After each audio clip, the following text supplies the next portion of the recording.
हमने अभी ये देखा था कि हम कैसे क्रिएट कर रहे हैं एक पोल को एंड उसके साथ में just a minute poll means की एक एप्लीकेशन को, और हमने एक अपना मेन प्रोजेक्ट जो फ्रेमवर्क था वो भी इंस्टॉल कर लिया था। तो यहाँ पर अगर एक बार हम फिर से अपनी फोल्डर डायरेक्टरी को चेक करें, सो हमारा मेन जो प्रोजेक्ट का फोल्डर अभी चल रहा है वो है नाम माई साइट। इस माई साइट के अंदर अब फिलहाल हमारे पास एक माई साइट फोल्डर है एंड एक पोल्स फोल्डर है। तो कई बार हम इसमें फाइल में मूव ऑन करेंगे, चेंजेस करेंगे, मैं बताने की कोशिश करूँगा, लेकिन यहाँ पर ये ध्यान देते रहना है कि हम कब किस फोल्डर और किस फाइल में वर्क कर रहे हैं। ज़्यादातर जो हमारा काम होगा वो हमारे एप्लीकेशन में ही होगा, जैसे कि इस समय हमारे एप्लीकेशन का नाम है पोल्स, और जो हमारे मेन जेंगो फ्रेमवर्क की फाइलें हैं वो पड़ी हुई है माई साइट फोल्डर के अंदर। तो माई साइट के अंदर हमें जो भी वर्क करना होगा वो साइट के अंदर होगा, sites.py एंड urls.py। वैसे ही अगर हम अपने एप्लीकेशन की बात करें जो कि पोल्स है, इसके अंदर जो हमें काम करना होगा वो एक तो हमारा मॉडल्स है, URLs है एंड व्यू है। तो कल हमने अपना वर्क छोड़ा था कि हम डेटाबेस की तरफ मूव ऑन करने वाले थे और डेटाबेस की कनेक्टिविटी हमको करनी थी। तो जेंगो एंड पाइथन जब हम इंस्टॉल करते हैं तो इसके साथ में हमें बाय डिफ़ॉल्ट मिलता है एसक्यूएलाइट, बट हम एसक्यूएलाइट यूज़ नहीं करने वाले हैं। हम यूज़ करने वाले हैं PHP माई एडमिन, जो कि जैम सर्वर का एक पोर्टल होता है जहां पर कि हम बहुत आसानी से डेटाबेस और डेटाबेस के टेबल्स को मैनेज करते हैं। सो फॉर दैट हमने कल ये डिस्कशन किया था कि हम उसके लिए क्या क्या सेटअप करेंगे। तो अगर हम सेटअप की बात करें तो ये तो ऊपर जो हमने एक्चुअली में हम जब कभी भी पाइथन के अंदर जेंगो फ्रेमवर्क के अंदर कोई भी एप्लीकेशन बनाते हैं, पहली चीज़ तो ये समझ लेना ज़रूरी है कि जेंगो के अंदर हम अलग अलग बहुत सारे मल्टीपल ऐप्स बनाते हैं, और ये ऐप्स एक्चुअल में क्या हैं, ये अलग अलग प्रोजेक्ट हम इन्हें कह सकते हैं। तो इसके लिए एक खास चीज़ क्या है कि हम एप्लीकेशन किसी भी फोल्डर के अंदर बना सकते हैं। बस उसके लिए ज़रूरी क्या है कि हम अपने कमांड प्रॉम्प्ट पे जिस भी फोल्डर के अंदर होंगे, जैसे कि अभी मैं यहाँ पर Django dash training, that means कि मैं एकदम बाहर वाले फोल्डर में हूँ, अभी मैं अपने फ्रेम के अंदर भी नहीं हूँ, ठीक है। तो मैं सबसे पहले जब अपने फ्रेमवर्क के फोल्डर के अंदर आ जाऊँगा जो कि क्या है माई साइट। माई साइट के अंदर आकर मैं अगर यही वाला कमांड जो यहाँ पर दिख रहा है py manage.py start app और एप्लीकेशन का नाम, वो तुरंत इस एक नाम से पूरा फोल्डर क्रिएट कर देगा। या फिर मैं अगर मेरी माई साइट जो कि मेरे प्रोजेक्ट का मेन फ्रेमवर्क की फाइलों को होल्ड करके रखा है, इसके अंदर अगर मैं आता हूँ, दैट मीन्स कि आता हूँ का मतलब कि अगर मैं CD और CD के बाद में माई साइट एंटर एंड देन फिर से मैं CD और माई साइट। अब अगर मैं CD माई साइट, सो अभी ध्यान देने वाली चीज क्या है कि मैं इस समय अपने मेन जो फ्रेमवर्क का मेन फोल्डर है उसके अंदर हूं, और मैं यहां पर भी अगर अभी रन कर दूं py manage.py start app और एक एप्लीकेशन का नाम वो फिर से रिपीटेड पॉलिसी में कर दूं, तो ये उसको वहां पर भी क्रिएट कर देगा। तो इस चीज को एक थोड़ा सा ध्यान देके चलना है कि हम कहां पर कौन सा कमांड रन कर रहे हैं। जैसा कि सबसे पहली चीज हम अगर एकदम स्टार्टिंग में चलें और थोड़ा सा बात करें, जब हमने स्टार्टिंग में अपना फ्रेमवर्क इंस्टॉल किया था, तो फ्रेमवर्क इंस्टॉल करने के लिए हमने कमांड क्या चलाया था, हमने सबसे पहले कमांड चलाया था py-m pip install django। इतना करने से डिजेंगो जो है वो हमारे पिप के अंदर आकर इंस्टॉल हो गया। इसके बाद में हम प्रोजेक्ट क्रिएट करना चाह रहे थे, तो हमने क्या किया था कि मैं पहले से ही एक फोल्डर बनाया था जिसके अंदर की ये सारी फाइलें लिख रहा था। जैसे कि जब ये माई साइट फोल्डर हमारे पास नहीं था, उससे पहले मैंने ये 4 फाइलें यहाँ पर क्रिएट की थी, installation guide, introduction, overview and readme.md, इस वाले सेक्शन में। तो ये सब कुछ मैं कहाँ कर रहा था, जेंगो डैश ट्रेनिंग नाम का एक फोल्डर बनाया था उसके अंदर। फिर मैंने क्या किया कि मैं यहीं पर था और मैंने एक कमांड चलाया था Django-admin स्टार्ट प्रोजेक्ट, और प्रोजेक्ट का नाम मैंने प्रोजेक्ट का नाम रखा माय साइट। तो यहाँ पर एक फोल्डर क्रिएट हुआ और फोल्डर के अंदर एक फोल्डर और क्रिएट हुआ। क्यों? क्योंकि जो ये माय साइट बना है ये हमारा पूरा बंच ऑफ अलग अलग ऐप्स का कलेक्शन है, और इसके अंदर जो माय साइट एक फोल्डर बनी है ये है हमारे फ्रेमवर्क के मेन फाइल्स, जो कि इस फ्रेमवर्क के स्ट्रक्चर को रन करने में मदद करेंगे। जैसे कि एक तो हमारी सेटिंग की फाइल और एक URLC की फाइल। इसके अलावा हम इस माय साइट जो बाहर वाला मेन फोल्डर है इसके अंदर हमको सबसे पहले एक फाइल मिली थी manage.py। ये manage.py हम अपने मेन फ्रेमवर्क के फोल्डर के अंदर जितने भी एप्लीकेशंस बनाते जाएंगे उनको और हमारे फ्रेमवर्क की फाइल्स को आपस में कोरिलेट और कम्युनिकेट करने के लिए है ये manage.py फाइल।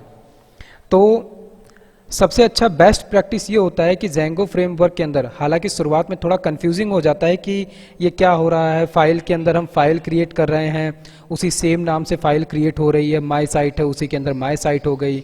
फिर मैं क्या कहते हैं क्रिएट करना था मुझे एक एप्लीकेशन, मैंने रन किया, वो पोल के अंदर एक पोल नाम से अलग से डायरेक्टरी बन गई। तो ऐसा शुरुआत में हम अगर थोड़ा सा ध्यान नहीं दे रहे हैं कि हम किस डायरेक्टरी के अंदर हैं और हम कमांड रन कर दे रहे हैं तो ऐसा हो सकता है। तो इसका सबसे अच्छा सॉल्यूशन तो यही है कि हम जो है स्टार्टिंग में 1 2 3 बार Django को इंस्टॉल करके इस तरीके के सेटअप्स कर करके देख लें, चेक कर लें, सो दैट कि हमें पता चल जाए। अदरवाइज एक बार इसका आइडिया बन गया और आइडिया आ गया कि ये कैसे वर्क कर रहा है तो इसकी दिक्कत नहीं होगी। बस हमेशा क्या ध्यान रखना है कि Django का फ्रेमवर्क जब हम इंस्टॉल करते हैं तो हमें एक्चुअल में एक पेरेंट फोल्डर का नाम और उसके अंदर चाइल्ड फोल्डर का नाम सेम टू सेम मिलता है, पहली चीज। दूसरी चीज कि जब कभी भी हम अपने फ्रेमवर्क के अंदर, जस्ट अ मिनट, इस चीज में बस हमें यही ध्यान देते हुए चलना है कि हम अपने पेरेंट फोल्डर के अंदर एक फोल्डर हमें सेम नेम से मिलेगा जो कि हमारे फ्रेमवर्क की सारी फाइलों को स्टोर करेगा। इसके बाद में जब कभी भी हमें कोई नया एप्लीकेशन भी बनाना है तो इतना ध्यान रखना है कि हम किस डायरेक्टरी में हैं। जैसे कि अभी करंट सिचुएशन में हमारी डायरेक्टरी होगी माय साइट। माय साइट के अंदर ही हम नए नए एप्लीकेशन बनाएंगे। तो जो हम स्टार्ट ऐप वाला एक बार को कमांड चलाएंगे उसको चलाने से पहले ये ध्यान देना जरूरी है कि हम अपनी पेरेंट फोल्डर के अंदर हैं जो कि क्या है, माय साइट। तो ये केस कभी कभी हो सकता है, तो इसके लिए बस यही है, अदरवाइज इससे कोई बहुत ज़्यादा इशू नहीं है। बस हमेशा हमें क्या करना रहेगा कि जब भी कभी हम अपने पेरेंट क्लास की फाइल्स के साथ हमारे एप्लीकेशन को कोरिलेट करना चाहते हैं तो उस समय हमको जो पाथ है वो सही देना होगा, बस चलेगा सब कुछ सेम टू सेम। ठीक है, तो उम्मीद है कि ये कन्फ्यूज़न दूर हुआ होगा।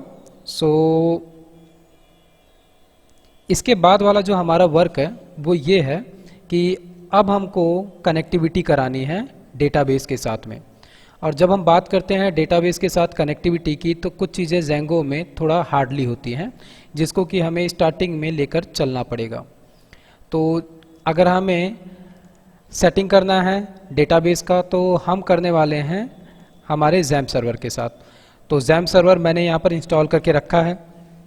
XAMPP सर्वर को थोड़ा सा पहले हम समझ लेते हैं कि XAMPP सर्वर के केस में हमें थोड़ा सा क्या चीज़ें करनी पड़ेंगी। तो XAMPP सर्वर को मैं स्टार्ट कर रहा हूँ। XAMPP सर्वर का पैनल एक बार हमें मिल जाए सो दैट हम थोड़ा सा सबसे पहले तो हमको अभी सर्वर हमारा रन करना है। पहले तो हम क्या करते हैं, हम अपने प्रोजेक्ट को रन कर लेते हैं। py manage.py run server,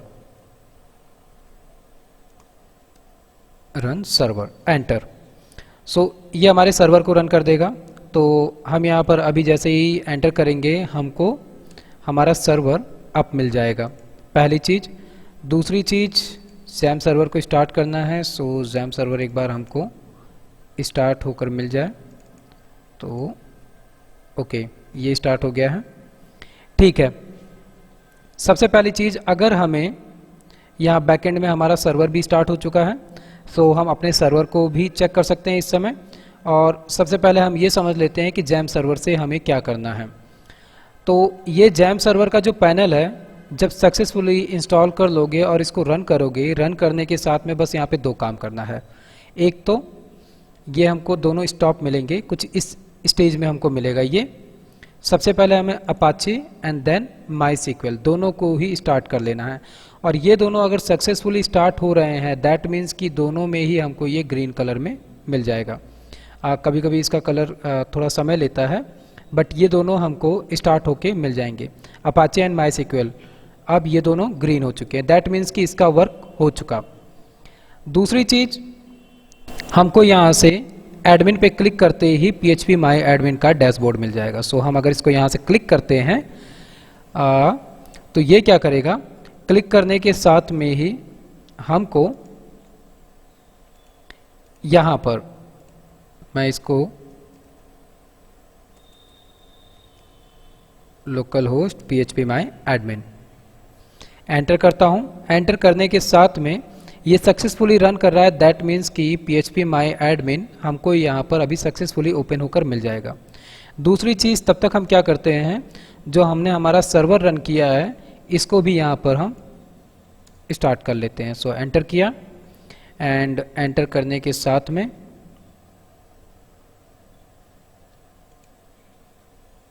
okay, इतना समय तो नहीं लेना चाहिए इसको। सो ठीक है, हम पोल्स को ओपन करते हैं। वो शायद कुकीज़ ले रहा है, कुकीज़ लेने की वजह से प्रॉब्लम क्या हो रही है कि ओके, ये सक्सेसफुली रन हो चुका है। जहाँ पर हमने कल अपना प्रोजेक्ट छोड़ा था कि हमने पोल्स एप्लीकेशन के अंदर व्यू में एक इंडेक्स मेथड बनाया था और उसमें हमने लिखा था हेलो डिजेंगो फ्रेमवर्क, ये हमें मिल गया। दैट मीन्स कि हमारा जेंगो फ्रेमवर्क इस समय सक्सेसफुली रन कर रहा है। और सेकेंडली हमारा PHP माई एडमिन अभी ओपन हो रहा है, इसको हम होने देते हैं। फिलहाल PHP माई एडमिन अभी ओपन हो रहा है, तब तक हम थोड़ा सा समझ लेते हैं पूरा वर्क बिहेवियर कि यहाँ पर हमें जो वर्क करना है डेटाबेस को कनेक्ट कराने के लिए, वो करना है हमें हमारी जो मेन फोल्डर फाइल थी माई साइट की, इसके अंदर सेटिंग्स मिलती है। और सेटिंग्स के अंदर जो ये डेटाबेस का यहाँ पर हमें मिल रहा है सेटअप, यहीं पे हमें करना होता है हमारे डेटाबेस के लिए सेटअप। लेकिन यहाँ पर कुछ चैलेंजेस होते हैं। चैलेंजेस क्या हैं उसको भी हम देख लेते हैं।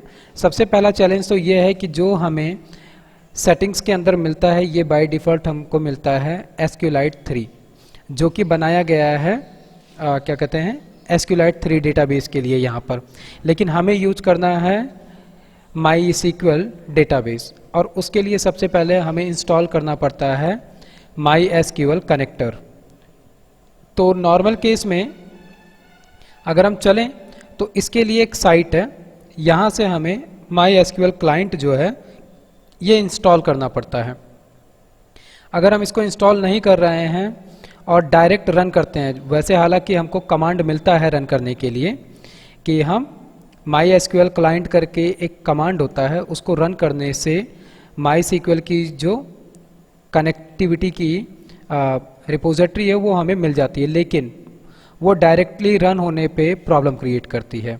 कैसे? सबसे पहले तो हम चलते हैं हमारे CD माई साइट। यहाँ पर वैसे नॉर्मल केस में हम क्या रन कर सकते हैं, पिप इंस्टॉल MySQL क्लाइंट, लेकिन ये रन करने से मोस्टली टाइम हमको हमारा ये लाइब्रेरी इंस्टॉल नहीं हो पाता है और एरर मिल जाता है। तो इसके लिए सही तरीका ये है कि जैसे हम अभी किस में हैं, हमारे जैसे मेरे पाइथन का वर्जन इस समय है 3.8 और ये 32 बिट है।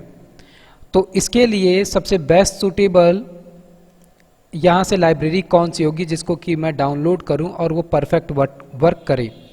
तो इसके लिए हम इंस्टॉल कर सकते हैं MySQL क्लाइंट CP38, ये परफेक्ट वर्क करेगा। तो इसको मैं क्लिक करता हूँ और ये ऑटोमेटिक डाउनलोड होने लगेगा।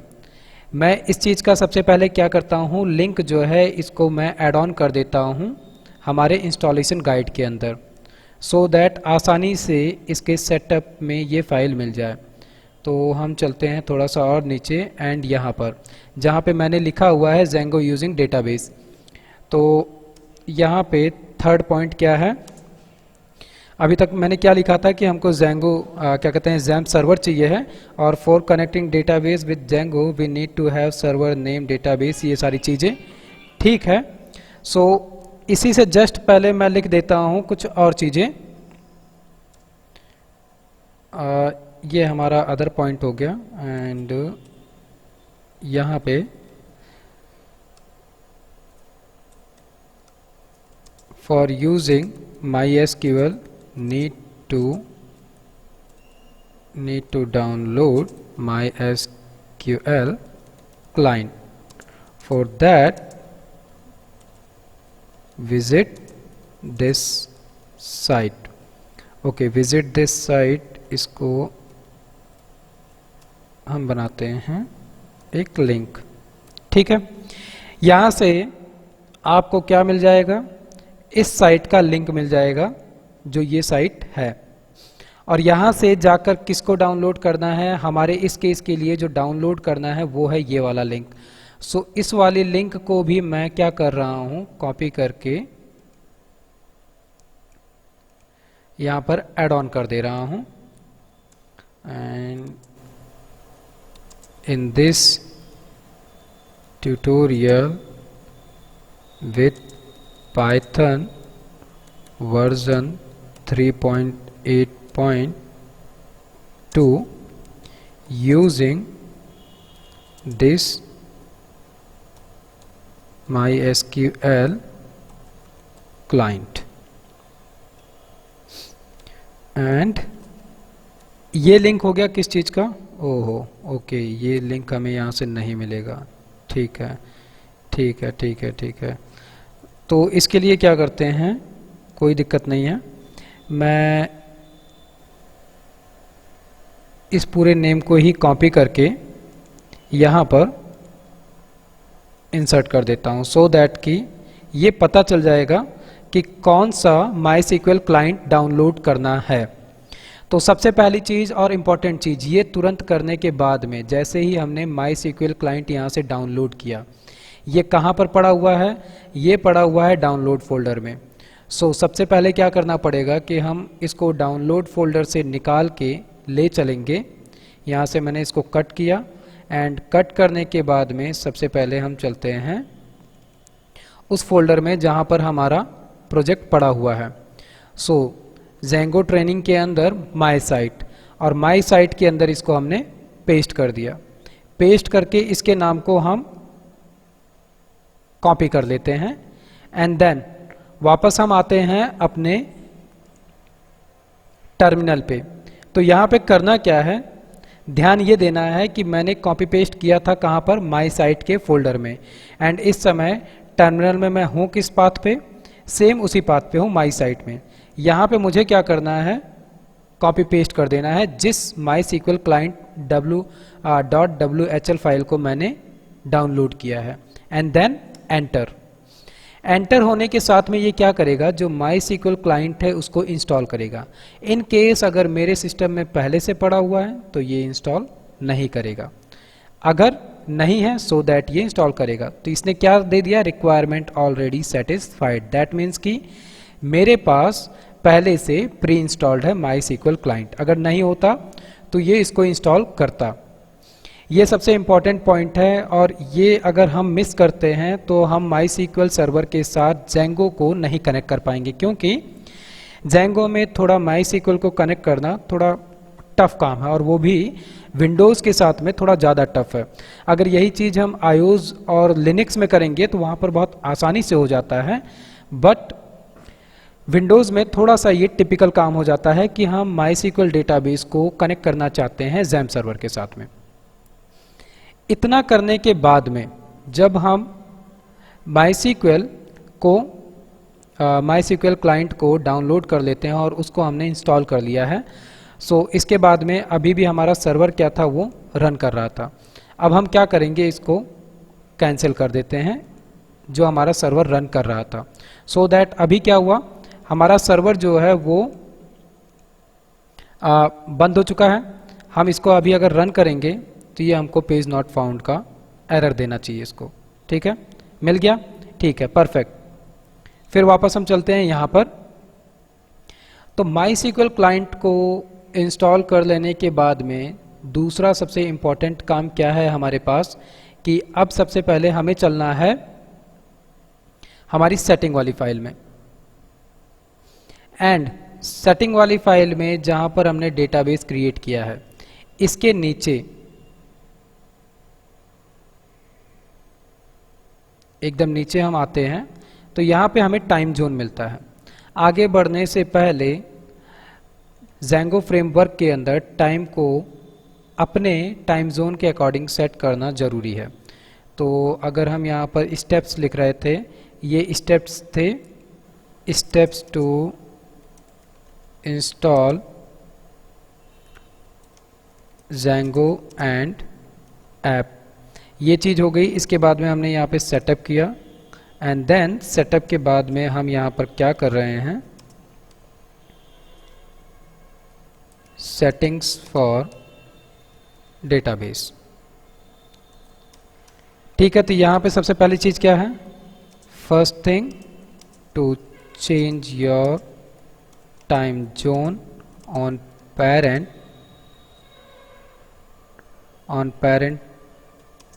फोल्डर माय साइट, और इसके अंदर क्या मिलता है हमको, settings.py। इस फाइल के अंदर जाके हमको क्या चेंज करना है, हमारा टाइम जोन।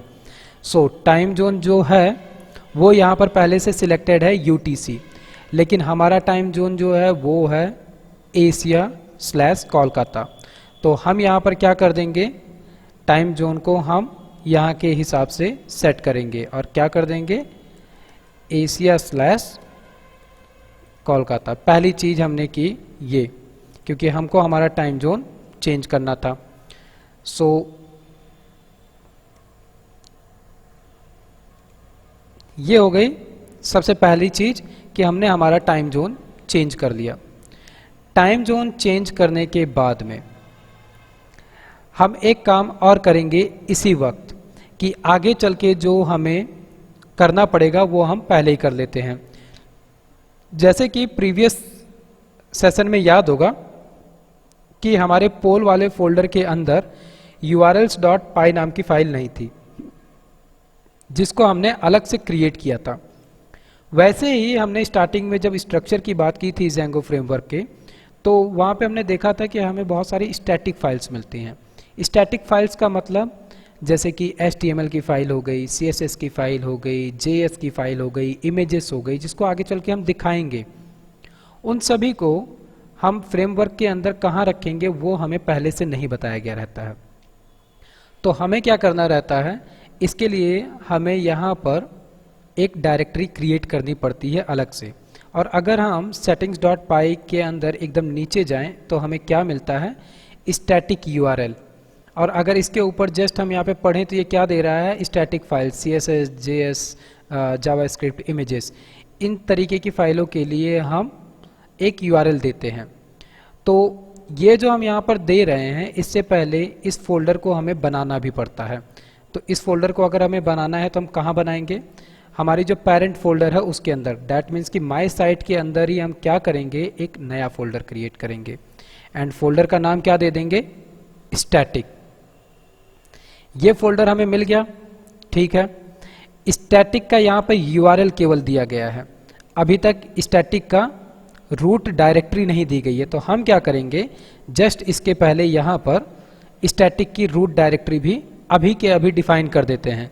इसको हमें आगे चल के डिफाइन करना पड़ेगा, लेकिन हम डेटाबेस कनेक्टिविटी कर रहे हैं। दैट मीन्स कि डेटाबेस के साथ में टाइम जोन को सेट करना और साथ में जो आगे चल के हमें एक स्टैटिक का फोल्डर बनाना पड़ेगा वो भी, दोनों चीज़ें हम अभी के अभी यहाँ पर बना दे रहे हैं। तो इसके लिए हमें यहाँ पर कौन सा कीवर्ड लिखना है, स्टैटिक और अंडरस्कोर। स्टैटिक के साथ में पहले URL डिफाइन किया गया था, लेकिन हम यहाँ पर करने वाले हैं रूट को डिफाइन। ठीक है। और इसके साथ में हमें क्या देना है, रूट के अंदर बस हमें ये बताना है कि जो हमने ओएस वाली लाइब्रेरी ले रखी है इसी के अंदर हमें मिलता है पाथ, एंड पाथ के अंदर हमें मिलता है जॉइन। जॉइन मेथड जो है इसके थ्रू हमें क्या बताना होता है कि इसकी बेस डायरेक्टरी क्या है। सो पाथ क्या हो जाएगा इसका, बेस dir, और जो रूट फोल्डर है उसका नाम है स्टैटिक, तो वो हमने यहाँ पे डिफाइन कर दिया। तो ये सिंपली हमने क्या किया, हमने रूट बता दिया कि हमारा जो स्टैटिक फोल्डर बनने वाला है उसका रूट क्या है। URL हमने पहले से ही सेट कर रखा था, सो दैट इस लाइन को हम यहाँ से ले चलते हैं एंड कॉपी कहाँ कर देते हैं, जो स्टेप्स था इसी के अंदर।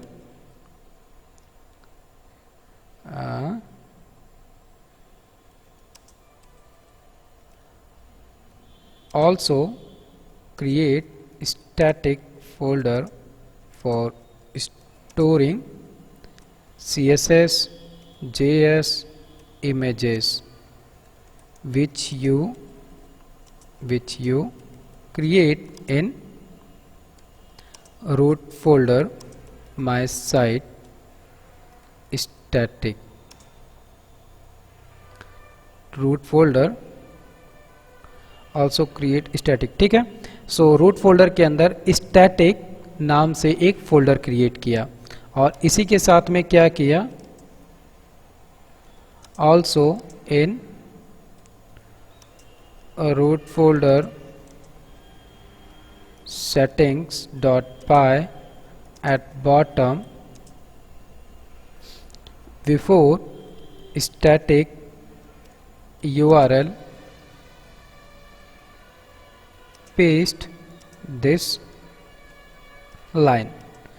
इससे क्या होगा कि इससे पता चल जाएगा कि ठीक है स्टैटिक रूट हमें डिफाइन करना है। सो हमने क्या किया, स्टैटिक रूट भी डिफाइन कर लिया।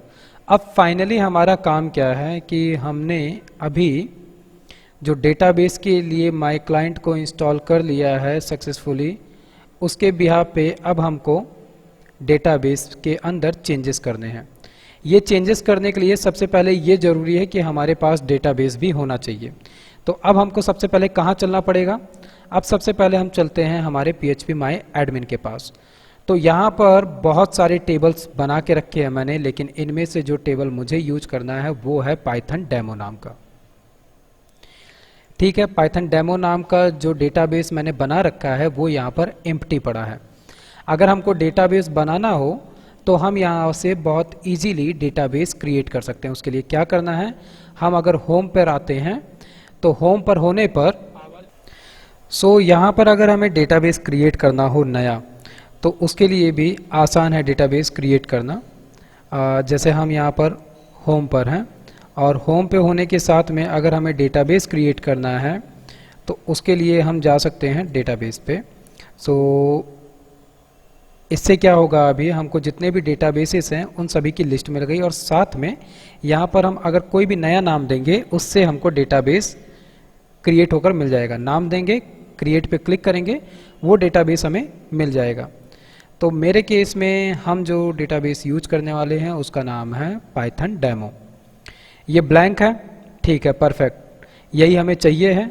इसके साथ में अगर याद हो तो हमने बात की थी कि एक डेटाबेस के लिए हमें कितनी चीज़ों की रिक्वायरमेंट होती है।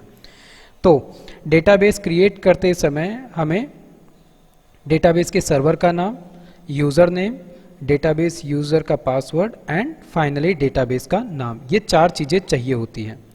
तो ठीक है, ये 4 चीज़ें हमें कहाँ से मिलेंगी। पहली चीज़ डेटाबेस का नाम हमें मिल गया है और इसके आगे अगर हम दूसरी डिटेल्स की बात करें तो वो दूसरी डिटेल्स हमें कैसे मिलेंगी। तो हम सर्वर पे क्लिक करते हैं। सर्वर पे क्लिक करने के साथ में ये जो डेटाबेस सर्वर की डिटेल्स है ये पूरी, यहीं पे हमें मिलता है यूज़र का नाम। यूज़र का नाम है रूट, पासवर्ड कोई होता नहीं है इसलिए डिफ़ॉल्ट केस में वो ब्लैंक होता है। और अगर हम बात करें अपने सर्वर की तो सर्वर का नाम है लोकल होस्ट। फाइनली अब हमारे पास चारों चीज़ें हैं। तो चारों चीज़ें अगर हैं तो अब हम बढ़ते हैं आगे एंड फाइनल स्टेप। सो इसके बाद वाला हमारा स्टेप क्या है कि हम जो है रूट फोल्डर के अंदर जो हमारी सेटिंग्स की फाइल है settings.py, इसके अंदर हम चेंजेस करेंगे, चेंजेस ऑन डेटाबेस। तो ठीक है, हम चलते हैं और डेटाबेस के अंदर चेंजेस करते हैं। तो डेटाबेस के अंदर अगर हमें चेंज करना है तो सबसे पहले हमारा इंजन जो है यही चेंज हो चुका है। अब इंजन जो है हमारा वो SQLite 3 ना होकर है MySQL, पहली चीज। दूसरी चीज, यहां पर जो डेटाबेस का नाम है वो डेटाबेस का नाम यहां पर हो गया है चेंज होकर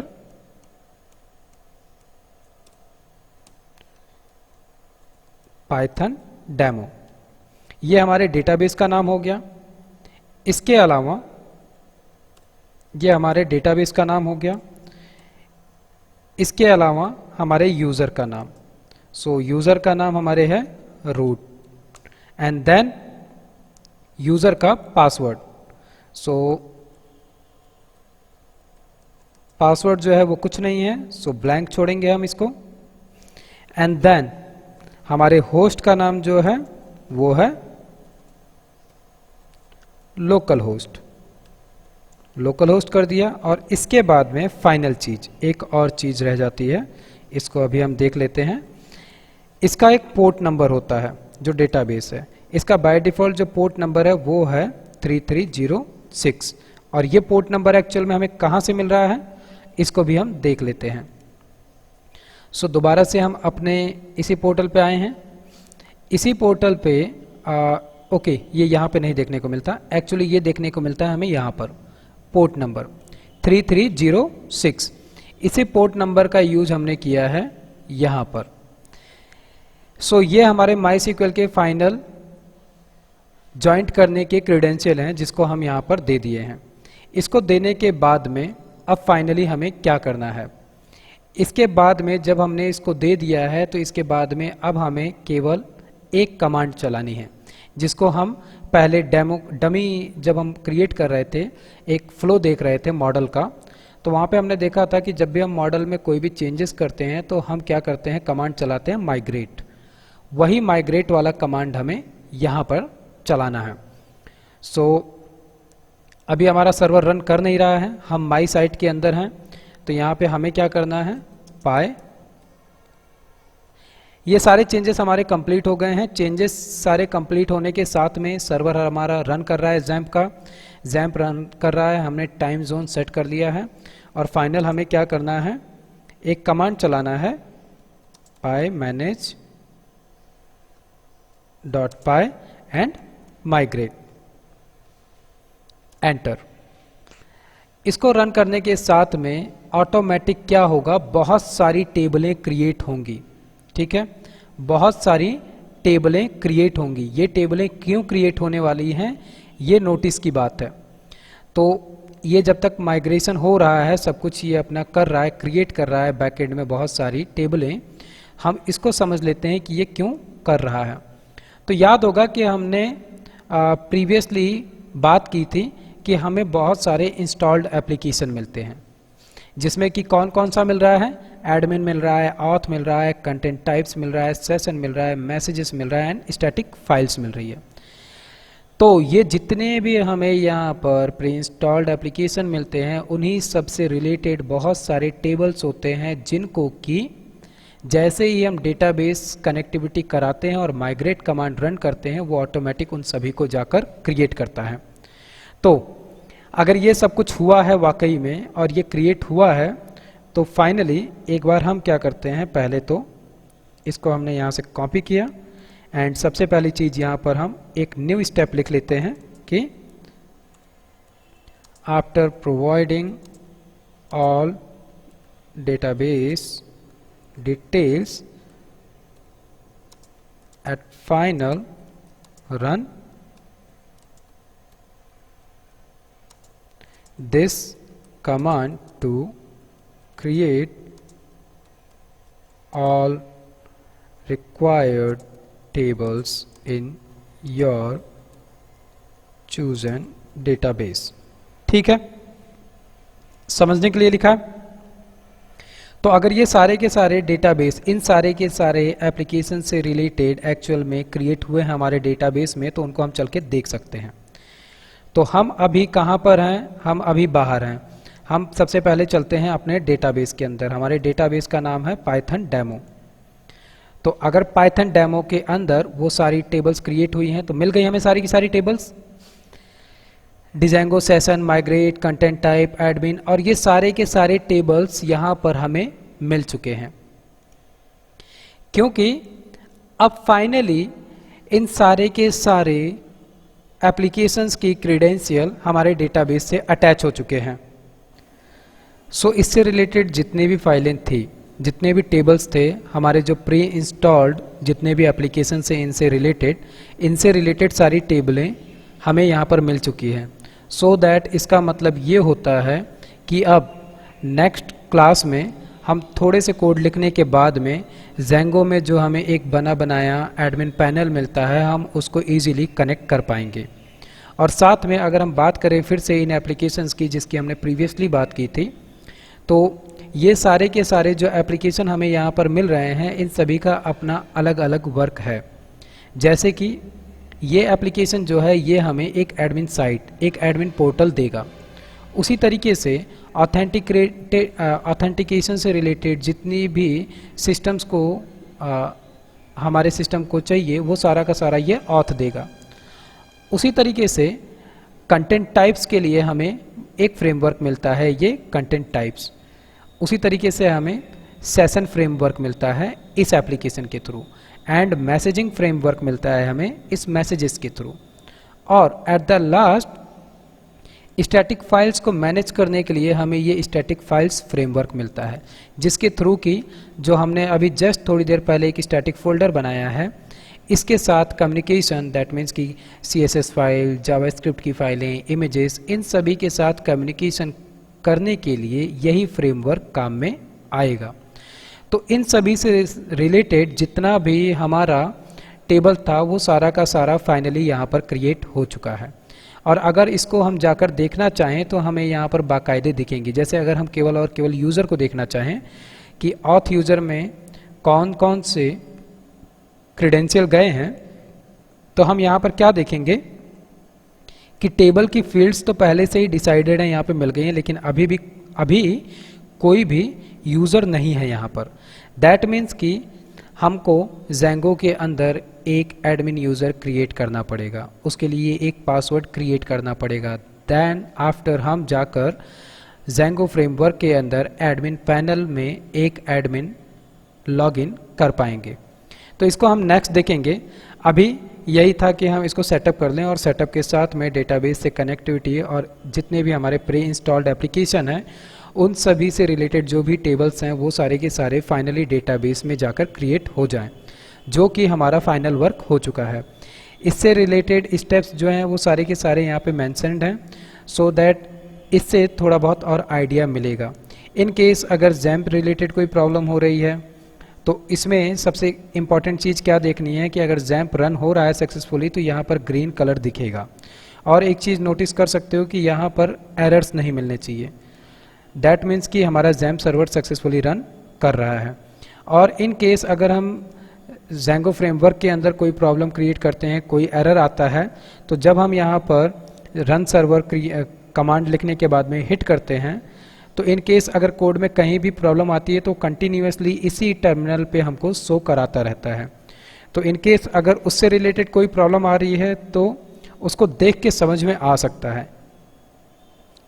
तो ठीक है, इसमें यही हम नेक्स्ट अब जो देखने वाले हैं, हम देखेंगे कि हम कैसे एक मॉडल क्रिएट करेंगे और मॉडल के थ्रू हम अपना एक एडमिन यूज़र क्रिएट करेंगे।